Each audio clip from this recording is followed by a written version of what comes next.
Good evening everyone. We continue our topic Heron's formula. अब तो सबको समझ आ गया होगा मेथड इसका. Good evening. कैसी हो दिया? हमारा क्वेश्चन है Sanya has a piece of land which is in the shape of a rhombus. She wants her one daughter and one son to work on the land and produce different crops. She divided the land in two equal parts. If the perimeter of the land is 400 meter and one of the diagonals is 160 meter, how much area each of them will get for their crops? Hindi में समझा देती हूँ. सान्या के पास एक जमीन का टुकड़ा है जो रोम्बस शेप में है. रोम्बस शेप जानते हो क्या होती है?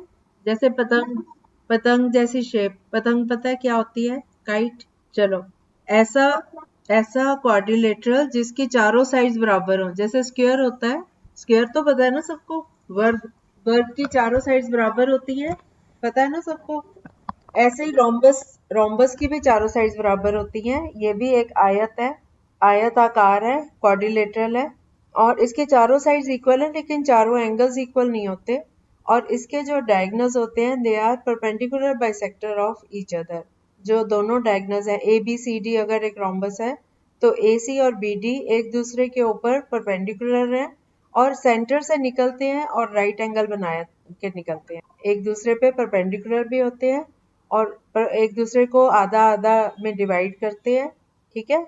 ये नहीं, स्क्वायर, स्क्वायर की ये कंडीशन है कि उसके चारों एंगल्स 90 के हैं लेकिन रोम्बस में चारों एंगल्स 90 नहीं है. अपोजिट एंगल्स इक्वल है. मान लो एक 90 है तो दूसरा भी 90 है, इधर वाला 70 हो गया तो दूसरा 70, ऐसे है. अपोजिट एंगल्स इक्वल है लेकिन वो नहीं है, ईच एंगल 90 डिग्रीज का नहीं है. मतलब ये पैरेललोग्राम है. नहीं, आप स्क्वायर को कह रहे हो. हम्म देखो, रोम्बस ऐसा कोई जरूरी नहीं है, वो तो मैंने वैसे ही बता दिया. काइट शेप में, काइट शेप वही होती है जो आप कह रहे हो, रोटेट कर दोगे तो काइट शेप बन जाएगी. काइट में ऊपर को एक वर्टेक्स होता है, दो साइड्स पे होते हैं और एक नीचे होता है. जैसे कह लो बर्ड की तरह शेप बना दी ना उनकी. जैसे बर्ड्स के पर होते हैं, पंख होते हैं, तो ये इनके दो कॉर्नर्स इधर आमने सामने और दो ऊपर नीचे, ये काइट की शेप हो जाती है. लेकिन रोम्बस जरूरी नहीं काइट की शेप में ही हो, वो तो हम बना देते हैं ताकि डिफ्रेंशिएट हो जाए, वो पैरेललोग्राम से अलग लगे. तो रोम्बस को हम ड्रॉ करते हैं तो वो इसी शेप में बनाते हैं. जैसे चौरस हम कर रहे, जैसे ए है, आपके नाम में अनमोल का ए है, ऊपर है ना उसका एक कॉर्नर, एक वर्टेक्स ऊपर है ना, ऐसे ही रोम्बस का एक जो वर्टेक्स है वो ऊपर रखते हैं. रोम्बस बेटा हम यूजुअली रखते ऐसे हैं थोड़ा डिफ्रेंशिएट करने के लिए.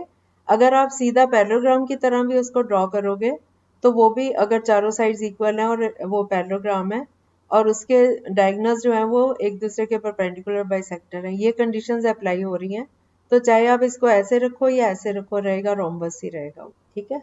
ओके, हम वापस आते हैं अपने क्वेश्चन पे. हमारा क्वेश्चन था कि सान्या के पास जमीन का एक टुकड़ा है जो कि रोम्बस की शेप में है. तो वो अपने एक बेटा और एक बेटी को उस लैंड पे काम करवाना चाहती है और चाहती है कि दोनों अलग अलग चीजें वहां पे उसकी क्रॉप कर दे, डिफरेंट क्रॉप्स की प्रोडक्शन दे वहां से. तो उसने अपनी लैंड को 2 इक्वल पार्ट्स में डिवाइड किया. इसको 2 इक्वल पार्ट्स में डिवाइड करना बड़ा इजी है. डायगोनल ड्रॉ करो, आधा पार्ट इधर रह गया, आधा पार्ट दूसरी तरफ चला गया, दोनों बराबर हो गए ना. एक डायगोनली अगर एक लाइन खींच दें बीच में तो वो एक रोम्बस बन जाएगा. इवन बुक में भी बेटा वो रोम्बस की शेप जो है पैरेललोग्राम वाली ही दी हुई है उन्होंने. जो आप कह रहे हो ना कि ऊपर होना चाहिए काइट जैसा, वो जरूरी नहीं है. ठीक है. तो अब हमारे पास रोम्बस है और उसका पेरीमीटर दिया हुआ है 400 मीटर. हमें साइड नहीं दी हुई लेकिन perimeter, sum of the four sides 400 और एक डायगोनल दिया हुआ है 160. अब आप लोग फाइंड करो कि दोनों को कितना कितना एरिया मिलेगा. बराबर बराबर मिलेगा लेकिन कितना कितना एरिया मिलेगा. हाँ, एक का. हाँ, ओके, बताती हूँ, बाकी बच्चे भी कर ले. ओके, सबका आ गया? नहीं आया? रोम्बस का पेरीमीटर दिया हुआ है 400, तो ईच साइड कितनी हो गई? 100 मीटर. 4 से डिवाइड कर दो क्योंकि चारों साइड्स इक्वल है. तो एक साइड हो गई 100, सारी साइड्स 100 है और डायगोनल दिया हुआ है 160. तो दोनों पार्ट्स जो हैं वो इक्वल हैं. डायगोनल से जो दोनों पार्ट्स बन रहे हैं, मान लो ए बी सी डी था रोम्बस, तो ए बी डी एक ट्रायंगल बन गई और BCD दूसरी ट्रायंगल बन गई। दोनों आइडेंटिकल हैं, दोनों कॉन्ग्रुएंट हैं। कॉन्ग्रुएंट तो पता है ना सबको, कॉन्ग्रुएंट मतलब उनका पूरा साइज सेम, सारे एंगल्स मैच कर रहे हैं और साइड्स की लेंथ भी मैच कर रही है। तो ये दोनों इक्वल हैं, तो एक ट्रायंगल का एरिया निकालना है हमने। बस अब तो इजी हो गया आपका। एक साइड 100, दूसरी साइड 100, तीसरी 160। हीरॉन्स फॉर्मूला लगाओ। S कितना आया? 200। कैसे? 100 प्लस 100 प्लस 160 अपॉन 2। आपने आधा कर लिया उसको, अब ट्रायंगल पे आ गए हो आप। रोम्बस था वो पूरा, तो तीनों साइड्स 100 100 और 160। अब लगाओ फॉर्मूला, S निकाल लो। 180 आएगा। 100 प्लस 100 प्लस 160, 360 अपॉन 2। हाँ, उसके बाद एरिया स्क्वायर रूट के अंदर 180 into 180 minus 100 into 180 minus 100 into 180 minus 160। तो ये आया स्क्वायर रूट में 180 इंटू 80 इंटू 80 इंटू 20। 80 80 का पेयर है, एक 80 बाहर चला गया, दो जीरोज हैं तो एक जीरो, 10 भी बाहर चला गया, 80 इंटू 10, 800 बाहर चला गया, अंदर रह गया 18 इंटू 2। 18 के फैक्टर्स बनाओ, 2 3 जार 6 3 जार 18, और एक 2 ऑलरेडी है, तो एक 2 का पेयर है, एक 3 का। 2 3 जार 6 बाहर आ गया, है ना, सारा कुछ स्क्वायर रूट के बाहर आ गया। 6 इंटू 16, 6 इंटू 8, 48। तो 4800 मीटर स्क्वायर इसका आंसर है। हो गया सबका? आज आपके बाकी फ्रेंड्स नहीं आए बैठने, और बाकी भी। ओके, चलो नेक्स्ट क्वेश्चन पे आ जाते हैं। नेक्स्ट क्वेश्चन है, a park in the shape of a quadrilateral ABCD has angle C is equal to 90 degrees, AB is equal to 9 meters, BC is equal to 12 meters, CD is equal to 5 meters, and AD is equal to 8 meters. How much area does it occupy? आप ABCD एक shape बना लो quadrilateral की, base BC ले लो, C पे angle 90 degrees का, तो नीचे left side पे B और राइट साइड पे C ले लेते हैं ताकि नीचे राइट एंगल बन जाए। और AB की साइड है 9, BC 12, CD 5 और AD 8। अब हम पहले इसका हाइपोटेन्यूज निकालेंगे, क्योंकि एक एंगल राइट एंगल है। इस टाइप का क्वेश्चन मैं करवा चुकी हूँ ना, आप लोग खुद ट्राई करोगे अब इसको। BD साइड्स है, AB 9 मीटर, BC 12, CD 5 और AD 8। इसमें जो सेंटर वाला वो जो डायगोनल है वो नहीं पता हमें, कैसे निकालोगे?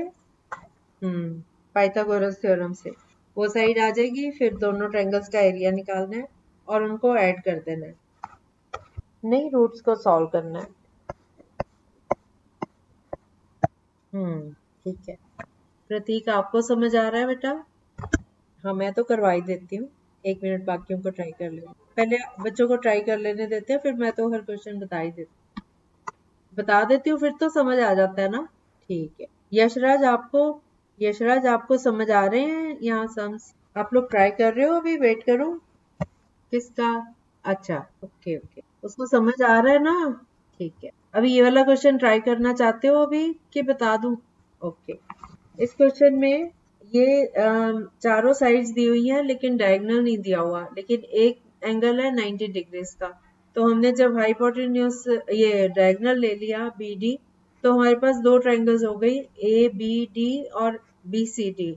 जो ABD है उसमें 9 और 8 दो साइड्स पता है हमें, लेकिन ये जो हाइपोटेन्यूज है ये नहीं पता, और दूसरी ट्रायंगल में भी हमें ये बीच वाली लाइन नहीं पता।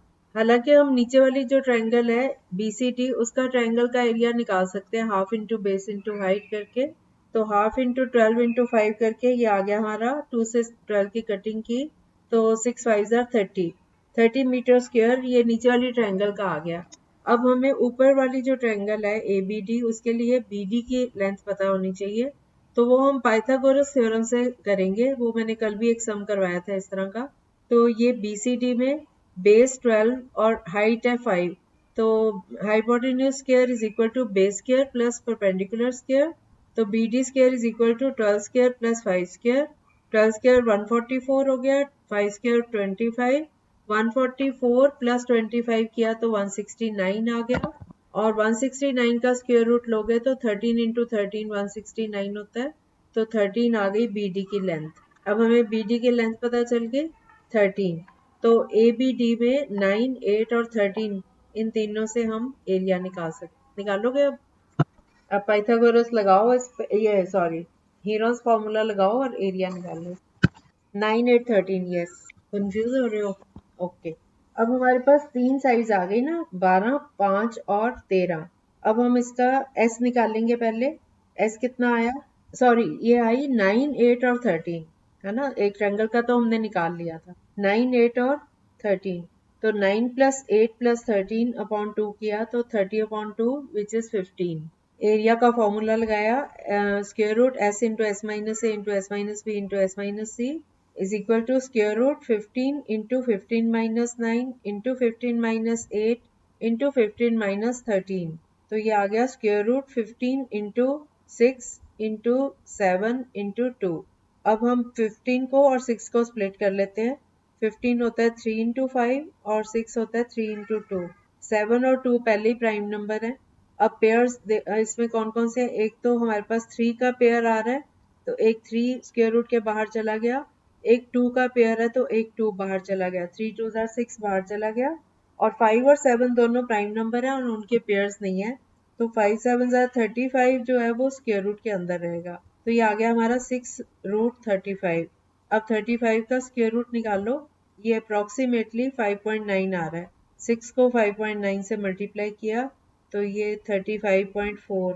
अगर हम 2 प्लेसेस तक लेंगे तो थोड़ा आगे भी जा सकता है, ये पॉइंट्स का जरा थोड़ा बहुत फर्क रह जाता है कई बार। तो 35.4 में पहला हमने निकाला था 30 को इसमें ऐड कर दो तो टोटल एरिया आ गया 65.4 के अराउंड। अब समझ आ गया कि अभी सबको ये वाला जो सेकंड पार्ट है 9, 8 और 13 इन पे हम हीरोस फॉर्मूला लगाने लगे हैं। एस निकाल लो। 9 प्लस 8 प्लस 13 कितना होता है? बोलते जाओ हरसिमर।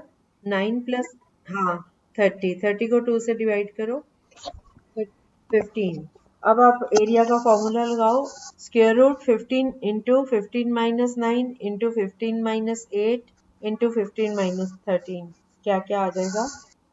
हाँ, नहीं नहीं बेटा, 15 में से 8 माइनस, यशराज अब भी नहीं आ रही आवाज? हाँ 7 और फिर 15 माइनस 13 कितना? तो आपके पास 15 इंटू 6 इंटू 7 इंटू 2 आ गए। बाकी बच्चों को आ रही है आवाज? यशराज को आवाज नहीं आ रही, बाकी बच्चों को आ रही है आवाज मेरी? फिर यशराज आपके एंड पे है कोई प्रॉब्लम? ओके, यशराज का मैसेज आ रहा है कि आवाज नहीं आ रही। अच्छा, उसको बोलो फिर से ज्वाइन हो जाए। हाँ, 15 इंटू 6। अब 15 को स्प्लिट करो, 3 5 15। 6 को करो 3 इंटू 2। 7 और 2 पहले से ही प्राइम नंबर है। अब किस किस का पेयर बन रहा है? एक तो 3 का पेयर बन रहा है, एक 2 का पेयर बन रहा है। तो 3 2 6 स्क्वायर रूट के बाहर चला गया, अंदर रह गया 5 7 35 स्क्वायर रूट के अंदर। अब 35 का स्क्वायर रूट निकाल लो।